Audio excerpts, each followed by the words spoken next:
Yeah, we're kind of cooked.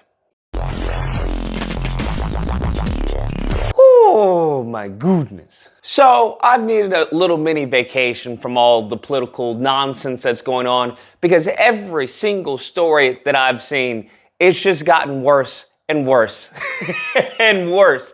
And we have this interview. I'm like, okay, maybe he's not, gone off the deep end as much as I thought. And sure enough, I was wrong. I watched this interview and somehow he's gotten worse. It's like him winning the Oval Office has emboldened his idiocy. And we've already seen this from his constituents as well. But in this interview, bruh, I kid you not, there's a part in the interview where they're going back and forth. They're battling over a photograph. Now, you know the dude who they claim is MS-13 and everything. You have Trump holding up a picture and it says MS-13. Now, obviously, anyone with an IQ above room temperature knows that the MS-13 above his knuckles is not actually the tattoo, okay? That's obviously superimposed on the image to let people know that that's what that translates to. Now, I don't know if that's the case. I don't know. All I know is that Trump is trying to rival the Supreme Court. It's like, yo, you just can't deport this person, without due process. You can't do that. You have to bring him back. And he's like, nah, I don't. That's the sum of the argument. When people try and frame it as, oh, Democrats love MS-13 gang members. Oh my God, Trump's a genius. This is 60 chess. He has them defending, gang members. That's a fallacious, framing. Okay, that's a fallacious argument. The issue has nothing to do with who the person is. The issue has to do with what they constantly say that they're for. The rule of law. Are they not? That no one's above the law.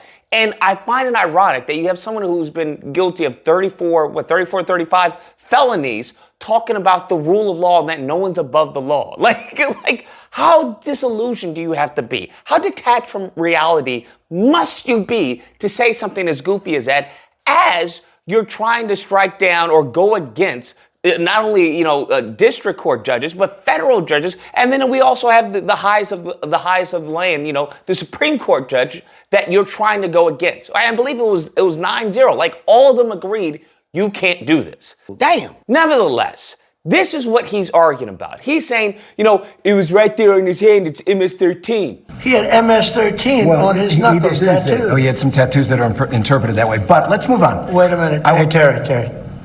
He did not have the letter MS-13. It says MS-13. That was Photoshop. Now, I don't know what to tell you, but we're dealing with a president who doesn't know what Photoshop is. I don't know. He can't distinguish an actual real tattoo from Photoshop. I don't know what to tell you, because in the image that he posts, yes, it had MS-13. But like as I said before, that's not the tattoo.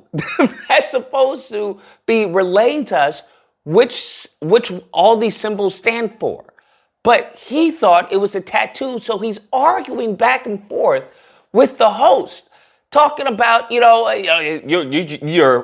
a fraud, you're fake news.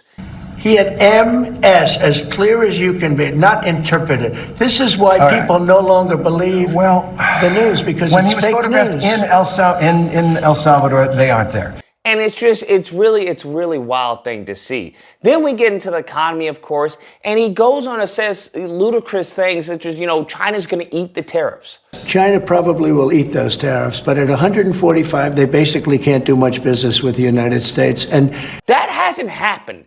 That didn't even happen the last administration. When you had to bail out the farmers, which is more than likely what you're going to have to do again, because farmers are hurting, bruh, and everyone's raising the prices, and people are saying there's going to be food shortages, things are about to be real tight. This is also reflected into the, the economy. We're shrinking. The stock market is plummeting. Everyone is on edge because of this bozo in the White House, right? Everyone is just terrified because he doesn't know what he's going to do next. He'll put out tariffs and then remove tariffs. He'll put out tariffs and then put a hold on tariffs. But he'll only put a hold on tariffs on these people, and these tariffs will be increased. And it's like, there's no rhyme or reason to what you're doing. And if there is, it's not being adequately relayed to the American people, much less, to anyone with a business. Because this is also a reflection of Amazon talking about, hey, we may, put a tariff charge to let people know on the receipts, hey, this is due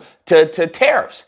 And the fact that Trump was like, the administration called that as hostile, right? How is it hostile being transparent as to what you're doing, as to what you're costing the American people?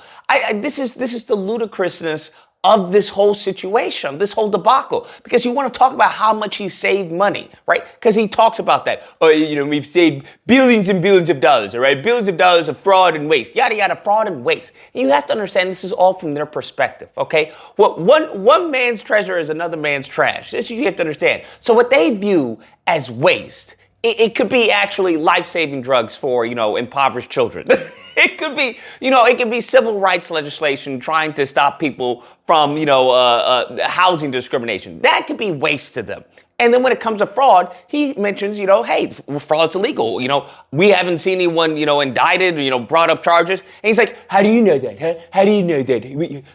How can you possibly know that? How do you know that? Have there been referrals to the? Are there criminal referrals? How would you know that there were no referrals? I think there were referrals. They generally are. There's been no investigation from the Justice Department. How do you know that? And I understand there's no way for him to know that. But this is very much, it's he said, she said. And to be honest with you, the majority of the American people don't believe a word that comes out of Trump's mouth. They don't, because he flip-flops like a fish out of water. So he goes and says, yeah, he recommended, charges be brought on people in investigations. And do I believe that to be the case? Absolutely not. Absolutely not. And the reason why I say this is because we see how he moves. Anything that he does that he thinks he can get praise and adulation for, he promotes it. He puts it out there.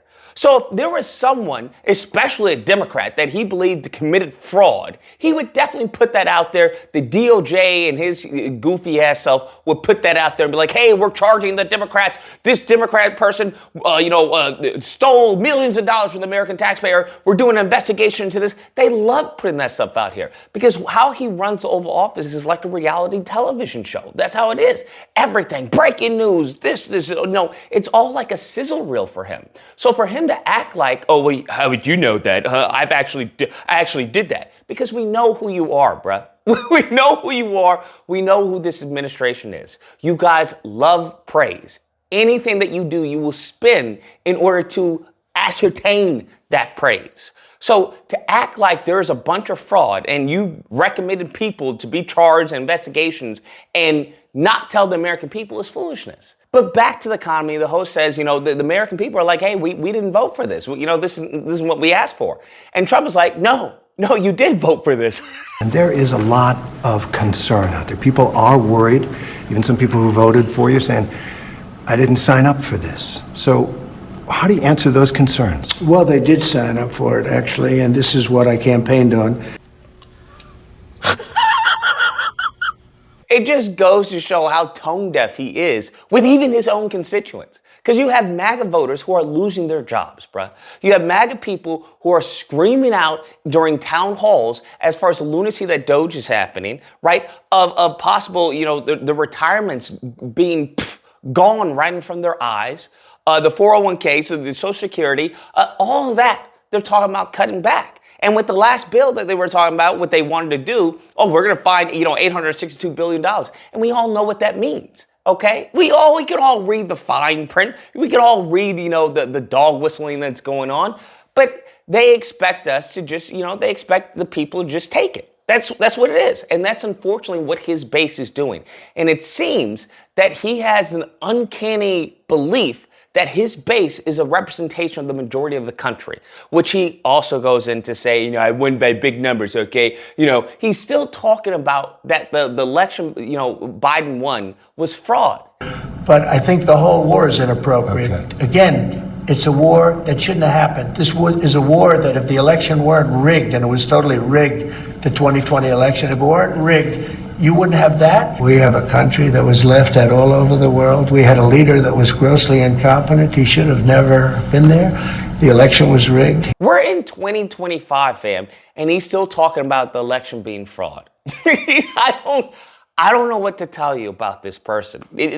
Of course, he ends it in Trump fashion by insulting the host, insulting the network that he works for. And it's just, he just comes off as a bully. He comes off as a extremely unhinged individual who's a narcissist. Thank you. And by the way, ABC is one of the worst, I have to be honest with you. That anytime you praise him, well, you treated me fairly. And anytime you criticize him or are skeptical, well, you treated me unfairly and you're fake news. And I don't know what to tell you, but that is signs of a fascist. And I don't use that word like some of the goofies use the word, right? Oh, fascist, fascist, fascist. I use that very much in a serious sense where he is attempting to limit or dissuade actual criticism of his administration, to the point where now he's coming out with his own Drudge Report. He's coming out with government media, bruh. Like, he really wants to be the Kim Jong-un of the United States. Look at his cabinet. There's nothing but loyalists. Look at the people that he's brought. Look how he's made an absolute joke of our press by bringing in, Tim Pool with this beanie. You have a bunch of right-wing grifters who are now asking sycophant, questions. Tell us, how does Trump put up with all the fake news? How does he deal with this? What cream does he put in his coffee? These are the questions that are being asked. And, this is as close as, hopefully this is as close as we get, but this is becoming eerie to anyone, especially who escaped such an administration or such a regime, to come here and then seeing, remnants of that circulating, in this country. It's very off-putting, to say the least. But, and the fact that people still, you have this cult that he's amassed that still can't see it. Bro, either we are going to break as a country in the next 3 years, and I'm already cracking, to be honest with you, or we are going to go crazy left. Okay? We are going to go hardcore left during not only the midterms, but during the next general election. That's where it's going to go. And we're seeing a little bit as far as what's going on in Canada, how Canada's going left. That's what's going to happen. And that's I don't want either one of those extremes, to be honest with you. Either one. Anyways, guys, that's the video. Let me know what you guys think, whether or not you believe Lucas, the interview was amazing. ABC is fake news, okay? I don't know what happened to you, but he's doing great things, and I can't wait. Or if you don't believe, I think the only way you think that is if you've had a lobotomy. That's the only way you've come to that conclusion. Because everyone, and I mean everyone, even his supporters, are regretting their vote. And we haven't even gotten to, as far as the worshiping of Israel, we haven't even gotten into the curbing and curtailing of free speech on behalf of a foreign entity. So I don't know what to tell you, man. It's just, all we can do is, I guess, white knuckle it. That's our only option. Anyways, that's the video. I hope you guys enjoyed it. If you did, please feel free. Well, also, if you didn't enjoy it, can't forget, we have Disagreement Day. Disagreement Days is now going to go from Thursday to Saturday. We're switching it up. So if you happen to have a disagreement on anything I've said thus far, feel free to call in and duke it out. But if you do like the videos, please feel free to like, share, comment. Let me know what you guys think if you've seen the interview or didn't. And subscribe. And all that fun stuff. Till next time, guys, be amazing. Well, they did sign up for it, actually, and this is what I campaigned on.